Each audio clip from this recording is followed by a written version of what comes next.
Money Flow Index atau indikator MFI adalah osilator yang menggunakan harga dan volume untuk mengukur tekanan beli dan tekanan jual. Dibuat oleh Jin Kwong dan Avrum Saudag, indikator MFI juga dikenal sebagai RSI berbobot volume. Indikator MFI dimulai dengan harga tipikal untuk setiap periode.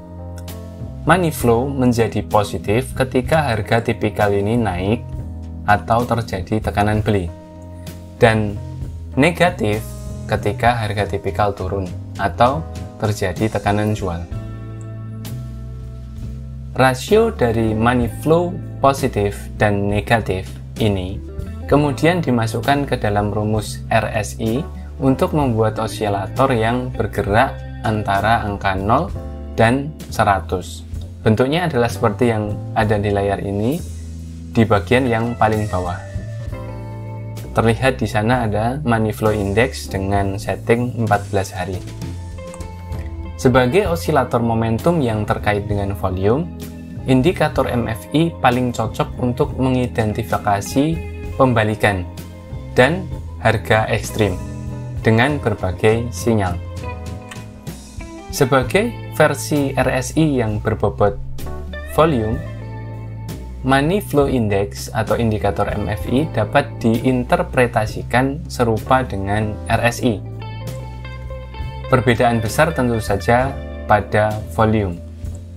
Karena volume ditambahkan ke dalam rumus, Money Flow Index atau indikator MFI ini akan bertindak sedikit berbeda dari indikator RSI.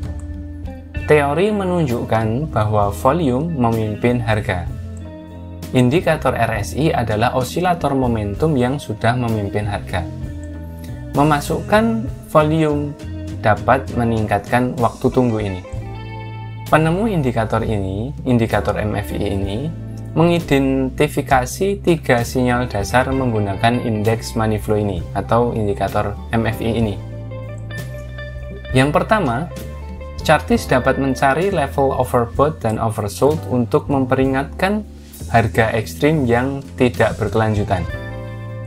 Kedua, divergensi bullish dan bearish dapat digunakan untuk mengantisipasi pembalikan tren. Ketiga, kegagalan swing pada angka 80 atau 20 juga dapat digunakan untuk mengidentifikasi potensi pembalikan harga. Level jenuh beli dan jenuh jual dapat digunakan untuk mengidentifikasi harga ekstrim yang tidak berkelanjutan.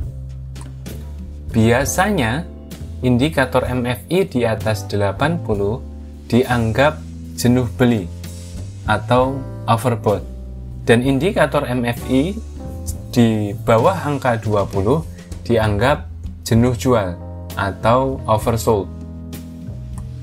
Tren yang kuat dapat menimbulkan masalah untuk level jenuh beli dan jenuh jual ini.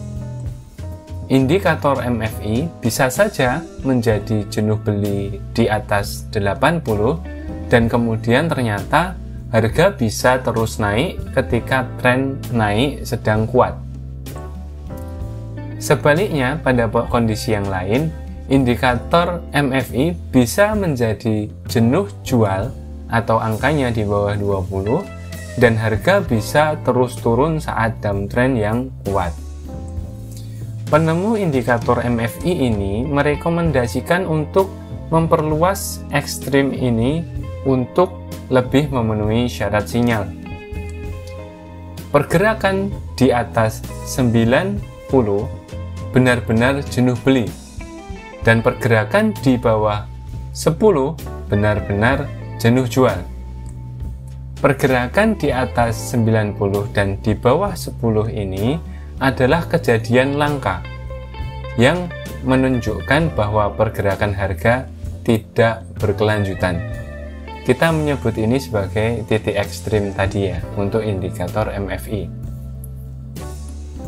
Diakui banyak saham akan diperdagangkan dalam waktu lama tanpa mencapai titik ekstrim 90-10 ini tadi.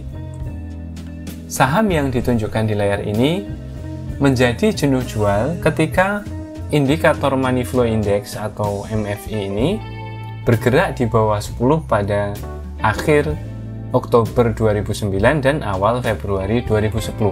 Perhatikan baik-baik gambar di layar. Perhatikan bagian atas adalah grafik harga, yang tengah volume, yang bawah adalah indikator MFI. Perhatikan di mana letak jenuh jualnya yang ditandai dengan tulisan oversold ya. Perhatikan baik-baik. Penurunan sebelum kondisi oversold ini terlihat cukup tajam untuk menghasilkan pembacaan oversold ini. Namun, kondisi jenuh jual atau oversold ekstrim menunjukkan bahwa penurunan ini tidak berkelanjutan. Level jenuh jual saja tidak cukup menjadi alasan untuk berubah menjadi bullish. Semacam pembalikan atau kenaikan atau breakout diperlukan untuk mengkonfirmasi bahwa harga memang telah berubah arah. Saham di layar ini mengkonfirmasi pembacaan jenuh jual yang pertama dengan gap dan breakout garis trend dengan volume yang baik. Perhatikan gambar di layar, perhatikan pembacaan jenuh jual yang pertama yaitu yang sebelah kiri, bagaimana ada konfirmasi gap dan breakout pada garis trend dengan disertai volume yang baik. Saham ini kemudian mengkonfirmasi pembacaan jenuh jual yang kedua dengan penembusan resisten dengan volume yang baik juga. Perhatikan kondisi oversold yang sebelah kanan. Ya, kondisinya oversold, volumenya naik, bagus, lalu terjadi breakout pada pergerakan harganya. Saham di layar ini adalah sebuah contoh lain yang dia menjadi jenuh beli ketika indikator MFI bergerak di atas 90 pada akhir bulan September dan akhir Desember 2009. Perhatikan gambar di layar dengan baik-baik. Titik ekstrim di MFI ini menunjukkan bahwa kenaikan ini tidak berkelanjutan dan penurunan sudah dekat. Pembacaan jenuh beli yang pertama menyebabkan penurunan yang cukup besar, tapi yang kedua ternyata tidak. Yang pertama adalah yang sebelah kiri, yang kedua adalah yang sebelah kanan. Pembacaan bahwa saham ini mencapai puncaknya dengan pembacaan jenuh beli pertama dan membentuk lower highs hingga Oktober ini perlu diperhatikan baik-baik. Silahkan perhatikan gambar di layar untuk pembacaan jenuh beli yang pertama ini. Breakout support yang terjadi pada akhir Oktober, perhatikan baik-baik, menandakan pembalikan tren yang jelas. Setelah pembacaan jenuh beli pada bulan Desember, artinya ini adalah jenuh beli yang kedua, yang sebelah kanan ini, saham ini bergerak di atas 23 dan melakukan konsolidasi. Terjadi konsolidasi di sana. Ada dua gap down dan support break, tetapi ini ternyata tidak bertahan. Pergerakan harga lebih kuat ke atas dari pembacaan jenuh beli. Saham kemudian akhirnya menembus resistance di angka 24 dan melonjak kembali di atas 28. Sinyal kedua ini tidak berfungsi, dan ini sekaligus menjadi warning bahwa rekan-rekan harus melakukan manajemen keuangan. Failure swing dan divergensi dapat digabungkan untuk menciptakan sinyal yang lebih kuat pada indikator MFI ini. Sebuah failure swing bullish terjadi ketika MFI, indikator MFI menjadi oversold di bawah 20, lalu melonjak di atas 20, lalu bertahan di atas 20 pada pullback, dan kemudian menembus di atas harga puncak sebelumnya. Divergensi bullish terbentuk ketika harga bergerak ke level low yang lebih rendah, tetapi indikator membentuk level low yang lebih tinggi untuk menunjukkan money flow atau momentum yang membaik. Berdasarkan grafik di layar ini, perhatikan baik-baik, divergensi bullish dan failure swing terbentuk pada Januari-Februari 2010. Perhatikan bulan Januari-Februari 2010, yaitu yang sebelah kanan. Itu terjadi divergensi bullish dan failure swing. Pertama, perhatikan bahwa saham membentuk lower low di bulan Februari. Ya, perhatikan lower low di bulan Februari.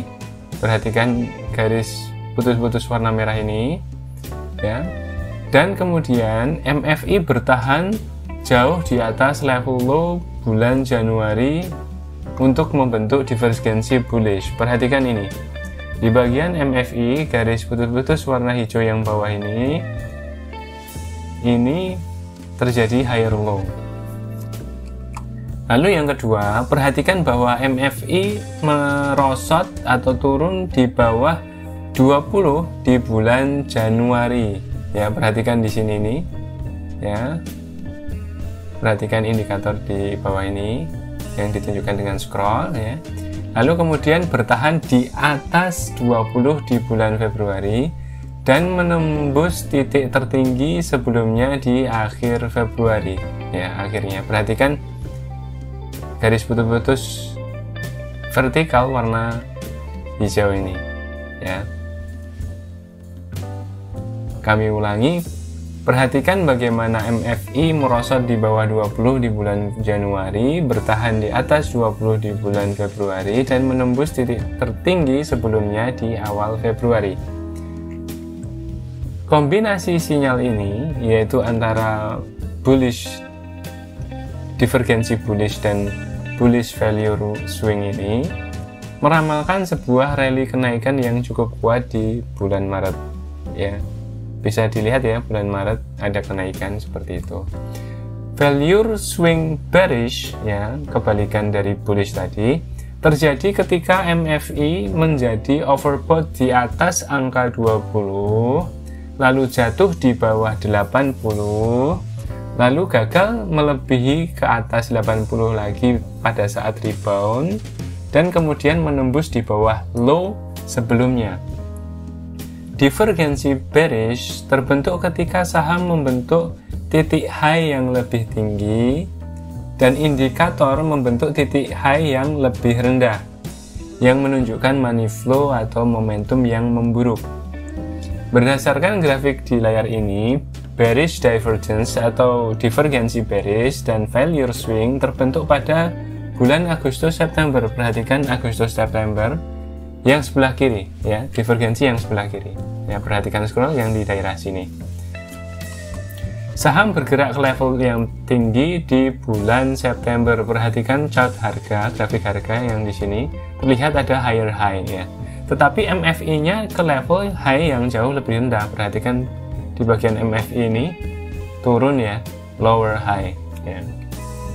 Value swing bearish ini terjadi karena MFI menjadi overbought di bawah di atas 80 pada akhir Agustus. Perhatikan akhir Agustus ada di atas 80, lalu kemudian gagal mencapai 80 lagi setelah pemantulan pada bulan September, dan kemudian malah justru menembus posisi low sebelumnya dengan penurunan pada akhir September. Perhatikan garis vertikal putus-putus warna merah di sini ya, perhatikan yang paling bawah ini.